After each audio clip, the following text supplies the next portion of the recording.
Timnas U23 Indonesia menjamu Timnas U23 Brunei Darussalam di Stadion Gelora Bung Karno, Jakarta. 6 gol dicetak James Raven dan sisanya Arkan Fikri dan Raihan Hanan. Garuda Muda mengawali kiprahnya di Piala AFF U23 2025 dengan menang 8-0 pada Selasa tadi malam. Meski pesta gol, pelatih Timnas U23 Gerald Vandenberg mengakui ada penurunan penampilan yang dialami oleh anak asuhnya. Hal itu menjadi bukti bahwa tetap harus ada perbaikan yang dilakukan Timnas U23 Indonesia meski menang besar. Untuk membahasnya sudah bergabung bersama kami ada mantan pemain Timnas Aji Santoso dan pengamat sepak bola Wesley Utagalung. Coach Aji, Bung Wesley, selamat sore. Selamat sore. Ya, sebelum kita membahas lebih jauh mengenai kemenangan telak 8-0 kemarin malam, kita akan bahas dulu mengenai bintang kemenangan Garuda Muda kemarin, James Raven.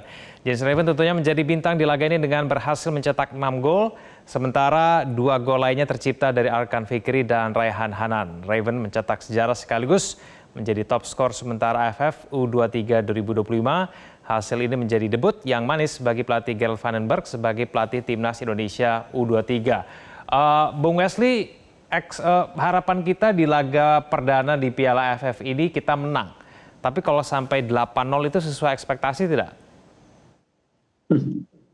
Ya jujur Mas Egan, kita berharapnya sebesar sebanyak-banyaknya gol. Tapi ada dampak yang harus mungkin menjadi perhatian kita. Pertama, 8 gol kita syukuri. Tidak ada yang menduga mungkin banyak itu karena Raven juga pemain baru. Tapi Brunei adalah Brunei, mungkin Coach Aji bisa menambahkan performa mereka di kejuaraan ini 2 kali penampilan sebelumnya nggak pernah menang, mencetak gol paling banyak itu 2 tahun 2022, 1 gol tahun 2023. Jadi Brunei tidak bisa dijadikan ukuran. Kita mensyukuri 8 gol, tapi bukan ini ukurannya yang saya melihat ada sebuah catatan bagi kita betapa nanti ancaman itu ada di lawan Filipina dan Malaysia. Coach Aji, apa yang kemudian menurut Anda membuat James Raven bisa mencetak 6 gol? Ya, apa yang disampaikan oleh Bung Wesley tadi, saya menambahkan bahwa memang tim Brunei ini bukan levelnya dengan tim Indonesia. Jadi kita juga menurut saya agak susah juga kita mengevaluasinya karena kita bermain dengan tim yang tidak selevel gitu loh. Bisa dikatakan 2 level berada di bawah tim kita gitu. Jadi menurut saya ini memang bukan ukuran, tetapi kita harus tetap apresiasi perjuangan pemain bisa mencetak sampai 8 gol ini, tetap kita apresiasi mereka. Tetapi jangan terlalu jumawa dulu karena tim Brunei tidak selevel dengan tim kita. Seperti itu menurut saya, Bung Kevin. Tapi apakah memang kualitas pemain kita ini jauh di atas Brunei, Coach Haji, menurut Anda? Ya, saya sampaikan tadi kalau kita lihat secara keseluruhan tim kita ini 2 level di atasnya dari tim Brunei Darussalam. Menurut saya seperti itu karena saya lihat tim Brunei dari semua aspek di dalam sepak bola mereka tidak memiliki ya, dari organisasi pertahanan yang bagus, dari taktikal penyerangan yang bagus, itu tidak terlihat sama sekali gitu. Jadi begitu mudahnya pemain-pemain kita bisa mencetak gol karena itu tadi dari organisasi pertahanan mereka tidak ada koordinasi, tidak ada satu kedalaman pertahanan yang cukup bagus sehingga dengan sangat mudahnya tim kita pemain-pemain kita bisa mencetak gol. Menurut saya sih seperti itu. Tetapi kembali lagi yang pertama kita harus tetap mengapresiasi perjuangan pemain-pemain kita. Seperti itu, Bung Kevin. Ya, Bung Wesley, kalau kita cermati dari beberapa gol yang kemudian kemarin terjadi tadi malam ketika melawan Brunei, memang lebih banyak serangan diawali dari sisi kanan kemudian oper ke tengah begitu. Menurut Anda bagaimana mengenai gol-gol Indonesia ini, Bung Wesley? Dari bertahun-tahun kekuatan sepak bola kita adalah serangan sayap. Kecepatan kita itu diakui di berbagai negara, bahkan kalau kita bicara sebelum era sekarang, serangan sayap kita kan sangat baik tuh. Salah satunya legenda sayap kita ya Coach Aji Santoso dari sisi kiri adalah punya kecepatan, dan itu bertahun-tahun kita miliki dan kita tidak boleh membuang salah satu keunggulan kita, dan itu dimaksimalkan sangat baik oleh Coach Vandenberg. Dan penampilan anak-anak muda kita dengan kompetisi yang mereka ikuti sebuah kebijakan ya kan. Kalau kita bilang Arkan Fikri kita gol di Arema salah satu kunci, kemudian Raihan salah satu kunci juga di penampilan dia di Liga 1 musim ini. Jadi kesempatan mereka bermain di Liga itu adalah kunci untuk mereka bermain di level tinggi internasional. Dan partai pertama katanya bukan partai mudah, tapi ketika mereka terbiasa bermain di tingkat kompetisi yang ketat seperti di Liga 1 kemarin, buahnya adalah tim nasional. Makanya banyak orang mengatakan muaranya kompetisi adalah tim nasional. Ya ini kita buktikan anak-anak kita, anak muda ini mereka berkompetisi dengan cukup menit bermain ya Coach Haji yang Ya, dilakukan musim lalu.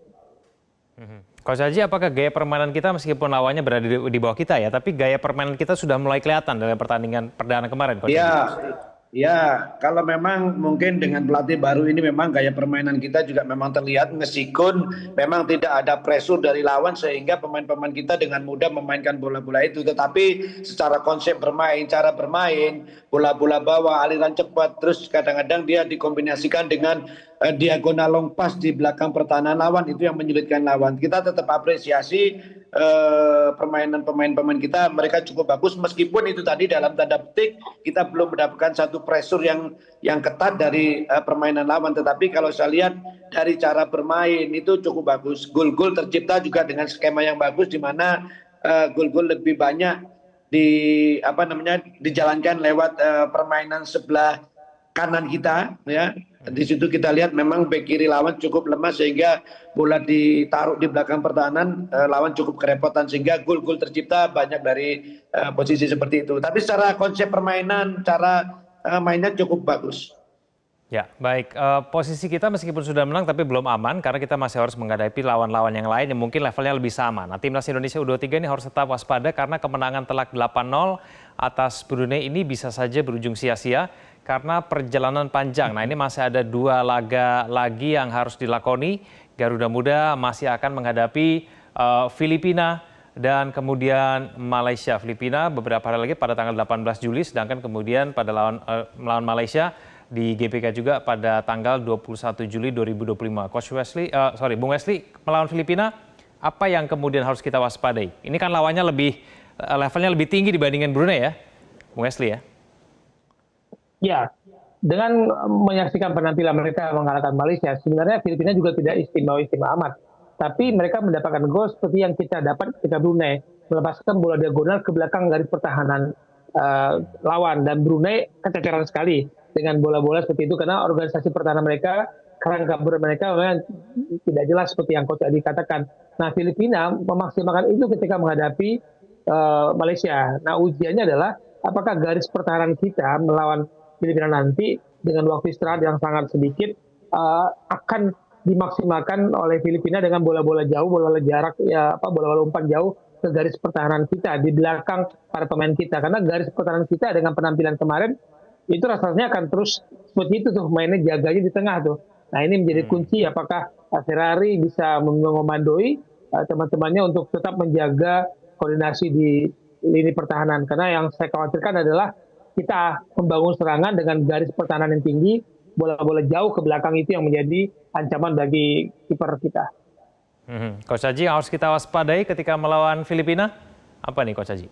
Ya, agak sedikit di luar dugaan ya, Filipina bisa mengalahkan Malaysia. Tentunya ini bisa menjadikan perhatian untuk tim kita, apa yang dikatakan oleh Bung Wesley tadi. Jadi mungkin untuk sistem pertahanan, garis pertahanan kita kalau terlalu tinggi juga bahaya karena akan banyak space yang akan bisa dimanfaatkan oleh pemain-pemain Filipina. Tetapi kembali lagi tentunya pelatih sudah menganalisa apa yang menjadi kekuatan dan kelemahan tim Filipina. Menurut saya untuk pertandingan kedua nanti ya kita masih berpeluang cukup besar untuk bisa memenangkan pertandingan asalkan pemain tidak underestimate terhadap lawan.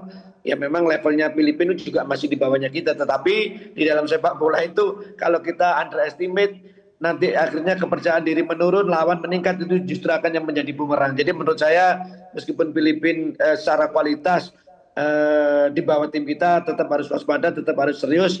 Jangan sampai peluang yang bagus untuk bisa lolos ke babak berikutnya ini sia-sia karena keteledoran tim kita. Seperti itu, Bung Gem.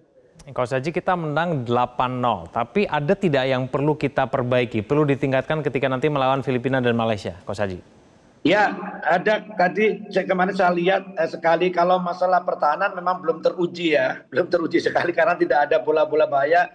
Tapi ada satu kemarin momen itu yang saya lihat ketika posisi masih 1-0 kita mendapatkan peluang 1 lawan 1 itu seharusnya bolanya dioper ke sebelah kiri yang memiliki peluang lebih besar untuk cetak gol, tetapi ditendang sendiri. Kalau sama Hanan atau siapa itu tetapi bolanya kena kiper, akhirnya mantul tapi masuk juga. Tetapi intinya ketika ada peluang gitu, peluang yang lebih besar, posisi pemain yang lebih bisa mencetak gol itu harus lebih dimanfaatkan itu. Jadi itu akan menjadi satu penilaian, karena di dalam sepak bola itu tidak boleh mengambil keputusan yang salah, baik kita di posisi pertahanan maupun penyerangan. Kalau penyerangan kita mendapatkan peluang, mana yang bisa mencetak gol lebih besar, peluangnya itu yang harus dimanfaatkan gitu. Kemarin ada satu itu yang seharusnya dikasih 100% gol tapi ditendang sendiri. Seperti itu, Bung. Oke, Bung Wesley, yang perlu diperbaiki, apakah memang kita masih kurang jeli melihat teman yang mungkin memiliki peluang yang lebih besar? Resiko pertandingan memasuki kompetisi tanpa ada laga coba adalah itu, Bung Egan. Jadi laga internal game di antara mereka saja itu tidak cukup untuk membangun chemistry, kebiasaan, dan naluri mereka sebagai pemain dalam sebuah kesatuan tim. Jadi laga perdana kemarin melawan Brunei saya anggap itu laga uji coba sebelum tanding menghadapi Filipina dan Malaysia. Dan jangan lupa nanti ada kualifikasi Piala Asia, kan tim ini juga ya yang akan bermain di September. Jadi tim ini memang masih butuh banyak waktu membangun chemistry, membangun kebersamaan dan saling pengertian, karena tanpa pertandingan resmi uji coba, kebiasaan bertanding itu dengan latihan berbeda, mengegan. Jadi kebiasaan saya harus lihat ke kiri ke kanan dengan kebiasaan mereka bermain di pertandingan itu akan memperlihatkan kekompakan dalam bermain. Tadi yang Coach Haji katakan ya itu kalau salah menit ke 8 ke 9 ya Coach Haji itu kejadian memang dari sisi kiri pertahanan Brunei itu kejadiannya. Nah, secara head to head Indonesia versus Filipina di AFF U23 pada 13 Mei 2022, Filipina U23 ini kalah dari Indonesia dengan skor 0-4, dan di tanggal 9 Juni 2015 Indonesia U23 juga unggul 2-0 dari Filipina U23. Kalau melihat mengenai track recordnya head to head, Indonesia juga lebih unggul. Apakah ini artinya melawan Filipina pun misi kita wajib menang, Bung Wesley?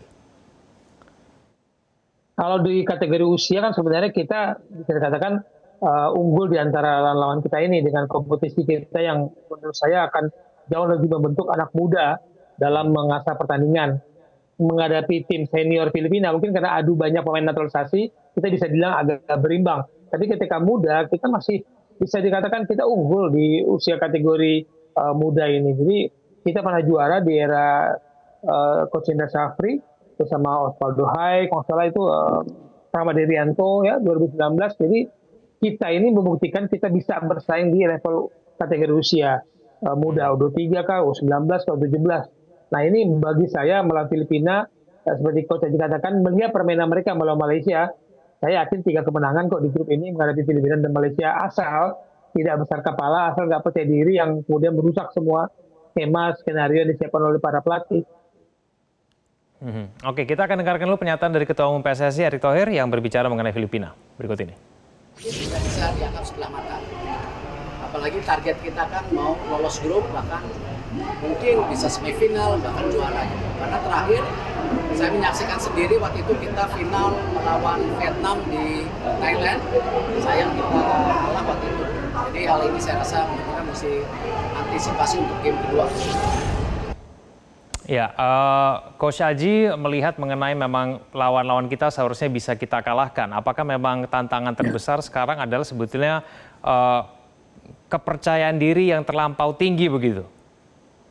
Ya betul. Jadi kalau kita melihat dari Filipina juga Malaysia, apa yang dikatakan oleh Bung Wesley tadi bahwa di kelompok usia Indonesia ini tim yang sangat kuat.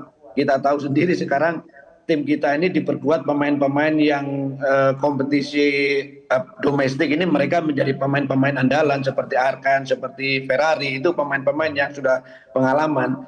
Nah, kembali lagi yang terpenting adalah bagaimana pemain tidak underestimate terhadap lawan kita, terutama Filipina di pertandingan yang kedua ini ya. Kalau semua berjalan dengan baik, pemain tidak underestimate, tidak meremehkan, sangat terbuka besar peluang kita untuk bisa memenangkan pertandingan. Kita tahu sendiri juga rekor pertemuan pun Indonesia lebih superior, tetapi kita tidak boleh berpatokan pada sejarah itu karena masanya sudah berbeda, keadaannya berbeda, mungkin materi pemain juga pelatihnya juga berbeda. Jadi kita mungkin hanya sebagai catatan, hanya sebagai sejarah, tetapi tidak boleh berpatokan bahwa dengan kemenangan kita yang superior ini dengan mudah bisa mengalahkan Filipina. Tidak boleh seperti itu, Bung. Oke, baik, kita akan tunggu 2 hari lagi nanti pada tanggal 18 Juli ketika kita menghadapi Filipina. Terima kasih Coach Haji, Bung Esi sudah bergabung sama kami di Prime Time News. Selamat malam semuanya. Jelajahi cara baru mendapatkan informasi. Download Metro TV Extend sekarang.